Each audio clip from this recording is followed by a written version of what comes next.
go into that war headlong. Again, we have Honorable Ahmed Kolam Diana. Sir, you're also welcome. The Honorable Minister, sir. Thank you. Let me begin by recognizing a very dynamic, able, passionate, directional, longitudinal, very cerebral, and cognitively intact Honorable Minister of State for Education. Thank you for everything you continue to do to ensure that every child in Nigeria gets the best and a high-quality education based on President Bola Ahmed Tinubu's mandate that he has given to us, that every single child in this country must get the highest quality of education comparable to any education in the world. Now, also, let me recognize the distinguished senators here. Senator Shuaib Afolabi Salisu. Thank you. The JAMB registrar was just telling me that about 9 years ago, you came as a volunteer and you developed one of the most important technology tool, the CAPS, Central Admission System that we're using now. Thank you. And you did it voluntarily. You didn't get paid for that. Thank you for your service to our country. I think it deserves a very big round of applause. And also, my dear brother that just walked in, Senator Sunday Masha Katungu, thank you for your service to our country. And let me use Honorable Stanley Ogundeji as a point of reference and acknowledgement to other chairmen of House committees, the various committees on education that are here present today, as well as our distinguished members of the House. Thank you so much. I can't begin to recognize you individually, but we appreciate your service and your collaboration with us at the Ministry of Education. You've really given us all the support that we need, and I'll publicly acknowledge that and thank you so much for that. Please, let's give them a round of applause. And also, able permanent secretary who you can never catch unaware. Whenever you put him on the spot, you get the best from him. Mr. Ebe Eniton, thank you for the way you've provided you're oiling the engine of the Ministry of Education for us. And what can I say about the Registrar of JAMB? I know your term will be finishing probably sometime next year. And anytime I think about that, I have trepidation. And you've done a lot to deploy technology in the way we monitor our exams into our tertiary institutions. And like our president would say, technology is the enemy of corruption. If you want to get anything better, if you want to get it to the best standard, you use technology and use data. Beyond using technology, you're using a lot of data in all the things you do. Thank you for your service. And I think, please stand up and let's give him a round of applause, Professor Ishak Oloyede. Thank you. To all the executive secretaries that are here today, the Executive Secretary of Nigerian University Commission, the National Board for Technical Education, and the National Commission for Education. All the Vice Chancellors, rectors, and polytechnics that are here today, I thank you for your individual and collective hard work in ensuring that we are building an education system, and more so, a society that we're aspiring to make a knowledge-based society as opposed to a consumer, as opposed to a product-based society. I'm trying to look for the word. It will come to me in a minute. And also all our emeritus professors and members of academia that are here today, the provost of various colleges that are here, more importantly, colleges of nursing. I recognize you, as well as colleges of agriculture. I recognize you. Our tertiary institutions administrators that are here today, all our admissions officers, and also let me particularly recognize the President of NAN, for all his collaboration with the government. Thank you, NAN President, and all the students of our tertiary institutions that are here today. Members of the press, invited guests, ladies and gentlemen. It gives me a great pleasure to address this distinguished gathering of academic leaders, policymakers, and stakeholders in our tertiary education subsector. Today's meeting holds immense significance as it sets the tone and direction for the 2025 and 2026 admission cycle, impacting the educational trajectory of countless young youth aspiring to access our higher education system. As you are all aware, this is an all-important policy meeting on admission, has over the years evolved into a central platform for aligning national priorities with institutional practices in our tertiary education system. It is the largest single education policy assembly that brings together heads of tertiary institutions, vice chancellors, rectors, and provosts, regulatory bodies, National University Commission, National Board for Technical Education, and National Commission for Colleges of Education, and other key actors in a shared commitment to strengthen transparency, equality, and quality in admission. Permit me to therefore commend the registrar and staff of the Joint Admission Matriculation Board, and indeed you all, for the roles you have played individually and collectively in consistently ensuring that this process is driven by data, discipline, and innovation. It is only by such concerted efforts that we can continue to build a credible and responsible admission system. These year meetings comes at times when we are taking deliberate steps to address long-standing challenges that have hindered the implementation of admissions, policies, and undermined the integrity, equity, and efficiency of our admissions process. This includes the menace of examination malpractices, illegal admissions, and abuse of entry age into our tertiary institutions. It is therefore a duty not only to ensure that this decision-making process is transparent, fair, credible, and objective, but also to enforce implementation so as to avoid circumstances where deserving candidates are denied the opportunity to pursue their educational dreams and aspirations. Distinguished ladies and gentlemen, let me reaffirm that as with previous admission exercises, the approved guidelines for admissions, as well as approved previous admission exercise, the approved guidelines for admissions as approved and circulated, all institutions are expected to strictly comply with them, as well as those set by regulatory bodies, NUC, MBT, and NCCE, and relevant professional bodies, particularly in relation to the approved quotas, ratios, and other specifications designed to enhance quality, ensure accountability, and promote equity. I've been briefed on various initiatives introduced by JAMB to improve its operations and modernize the admission processes. I encourage all stakeholders to continue to familiarize themselves with these developments to further strengthen transparency, fairness, and accuracy for which the board is widely respected.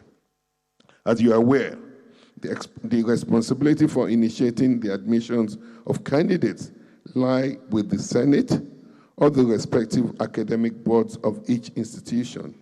However, JAMB, as a legally mandated regulatory body, oversees and regulates the process to ensure fairness and equity. To support this, the Central Admission Processing Systems was developed and deployed in the year 2017 to enforce compliance on the agreed procedures.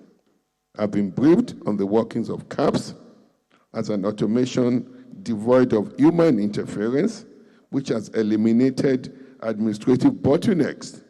As usual, JAMB has always issued specific advisories to guide the process. Flexibility to address peculiarities and the unique features of institution can also be allowed, provided such allowances comply with the guidelines. Therefore, let me state emphatically and unequivocally, any admission conducted outside CAPS, regardless of its intentions, is illegal. Any admission conducted outside CAP is illegal. Both institutions and the candidates involved in such practices will be held accountable. Sanctions may include the withdrawal of the institutional license, as well as the removal or with prosecution of culpable officers of governing council or governing council's members. I urge vice chancellors, rectors, provosts, governing councils, and senate of institutions to step up the oversight functions to prevent unauthorized practices.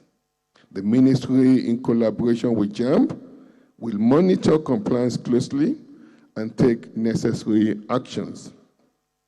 The integration of our national identification number into JAMB registration process has come to stay. It has also proven to be a vital tool in safeguarding the integrity of our admission system by effectively curbing identity fraud and multiple registrations.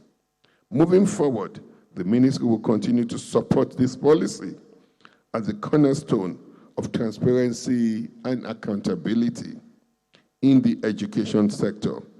Any abuse of the national identification number system will be identified and punished. The issue of age at entry into tertiary institutions has generated much debate, but our position is clear. The entry age for admission into tertiary institution is now officially pegged at 16 years. It was reduced from 18, which was to be effective from this year exercise, hence the needs for this compliance. This policy decision reflects a balance between cognitive maturity and academic preparedness. 16 years of age as admission, as the official age, is non-negotiable. Institutions are hereby directed to ensure strict compliance. We understand there may be a few exceptional cases, and provisions have already been made for legitimate exceptions, especially for gifted children or those with accelerated educational pathways. However, this must be clearly demonstrated and documented, and it must be justified. The ministry is firm in its resolve, and those attempting to circumvent this policy by altering age records will be sanctioned accordingly. Distinguished guests, ladies and gentlemen, it is no longer news that examination malpractice has become a cancer in our educational system, undermining the merit, eroding confidence, and compromising the quality of our graduates. In response to this, I constituted a committee under the chairman of Professor Ishak Oloyede on the improvement of quality of examinations in Nigeria, this committee has since concluded its assignment and submitted a comprehensive set of recommendations. I'm pleased to inform you that I've approved the implementation of those recommendations and I'm confident that they will help sanitize our examination ecosystem in our country. As part of the implementation of the approved recommendations, I've sanctioned the establishment of Central Examination Malpractice Unit within the Federal Ministry of Education, chaired by the Permanent Secretary. I think that deserves a big round of applause. This team will serve as a national clearinghouse for the documentation and reporting of examination malpractices across all levels of our educational system. This central database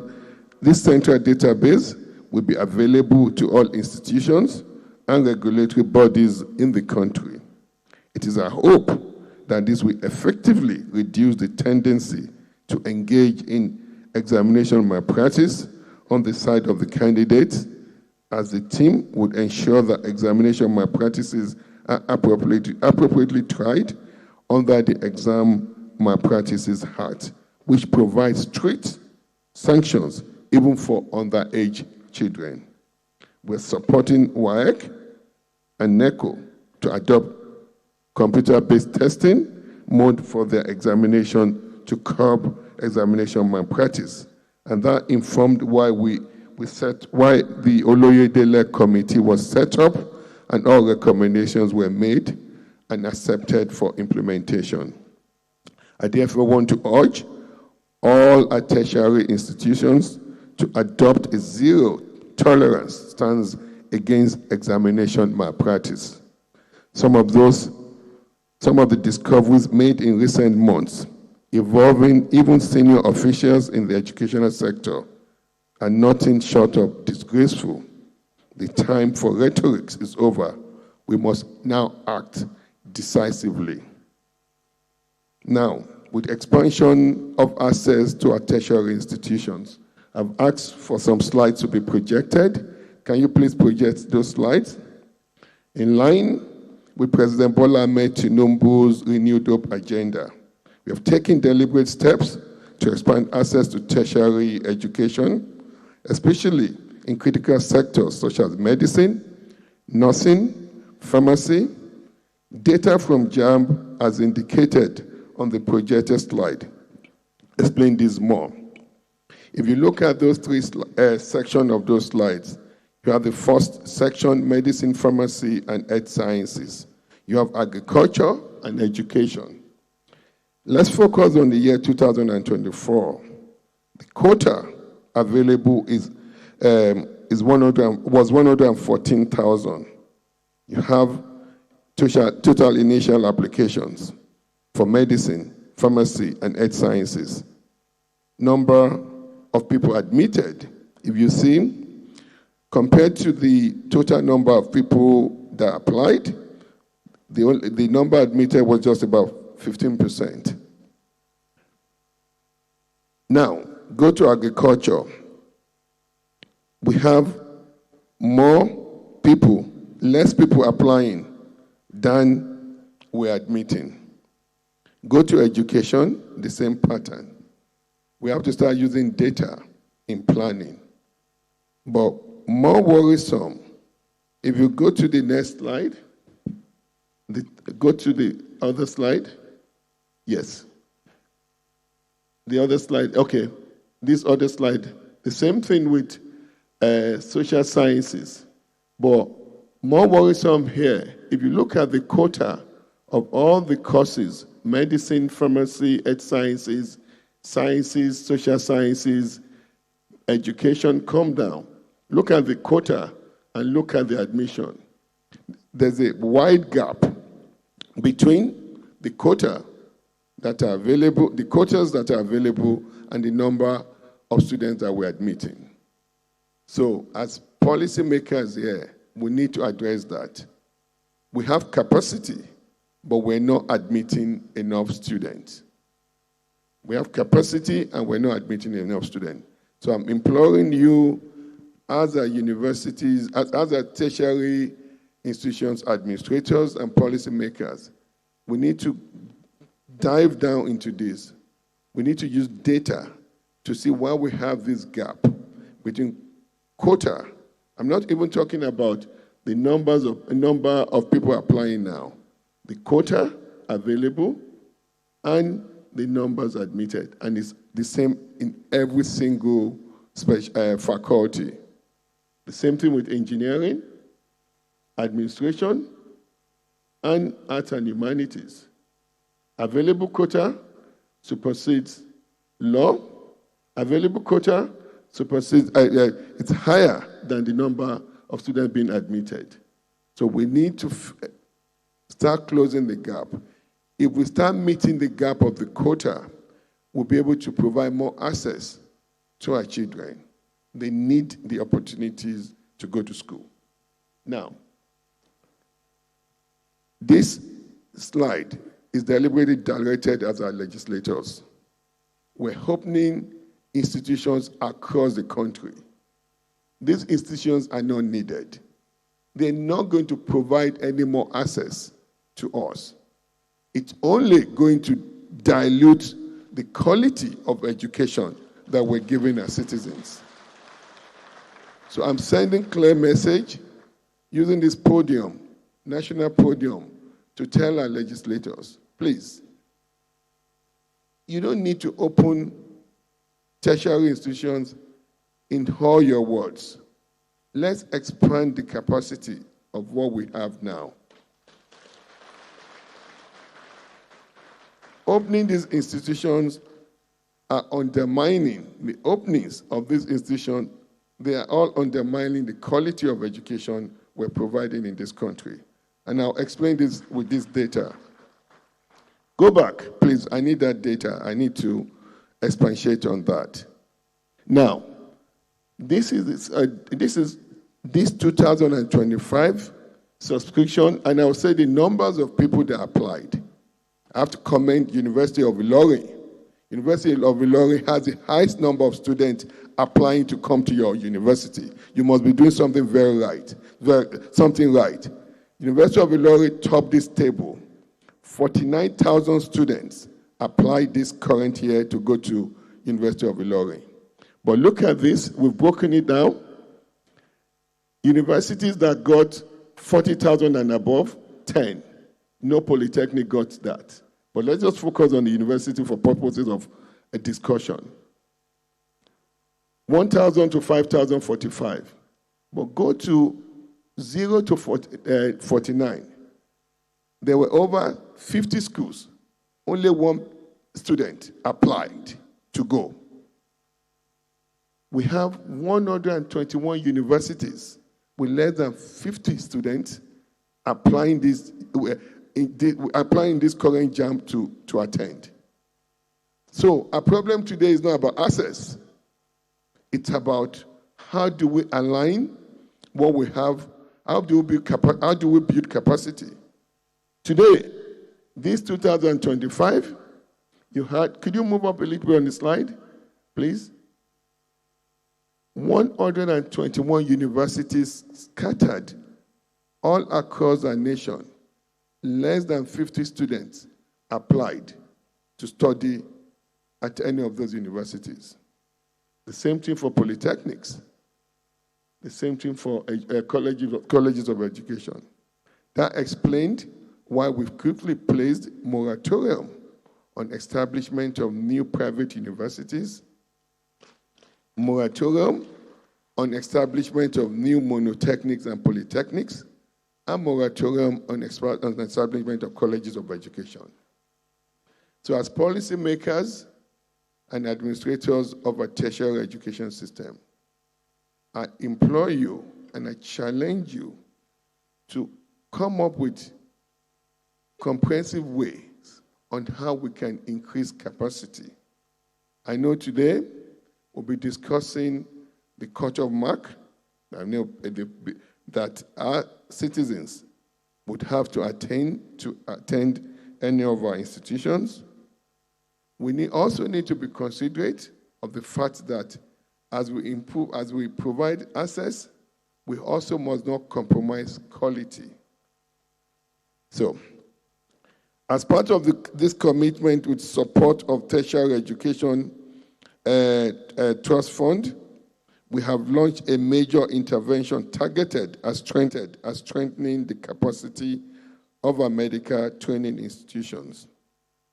These include a dedicated 110 billion naira impact intervention across 18 health-related universities, each receiving 4 billion. And of this, in addition to this, 70 million naira per institution is allocated specifically for hostel expansion or to ease accommodation charges. This funding also covers classroom, lab rehabilitation, and simulation lab. In addition, we're encouraging all universities to identify and pursue areas of cost strength, whether in pharmacy, dentistry, engineering, or emerging fields of digital technology. We're also working to become a nationally and internationally recognized centers of excellence, which we're encouraging our universities and polytechnics, as well as colleges of education, to aspire to. As I conclude, I want to emphasize that all regulations established to ensure the smooth conduct of admissions must be strictly observed by all institutions and stakeholders involved through a central admission system. I reiterate, any institution, along with its head, that admits a candidate below the approved minimum age of 16 without meeting the stipulated nationwide conditions and criteria shall face appropriate sanctions. Please, let's obey and stick by the rules we have collectively created for ourselves. The head of such institutions will also be held accountable. While we acknowledge the challenges present in our society, it remains imperative that we adhere to established rules, regulations, and guidelines governing our operations, particularly with regards to the admissions of candidates into our tertiary institutions, and also to coordinate. The doors are open for new ideas. I extend my sincere appreciation to the Registrar and Management of JAMB for their remarkable initiatives and successes over the years. And let's give them a round of applause. The board has consistently distinguished itself amongst public institutions through its unwavering commitment to transparency, integrity, and operational excellence, while playing a vital role in advancing Nigeria's educational system. Distinguished ladies and gentlemen, admission process remains a fundamental pillar in shaping the future of our institutions, and by extension, our nation. It is our collective responsibility to ensure that this process upholds its principles of reliability, fairness, transparency, and inclusivity, so that every student has a genuine opportunity to succeed.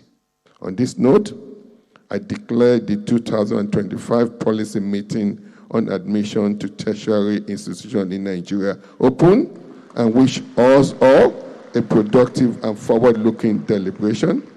Thank you all, and God bless the Federal Republic of Nigeria.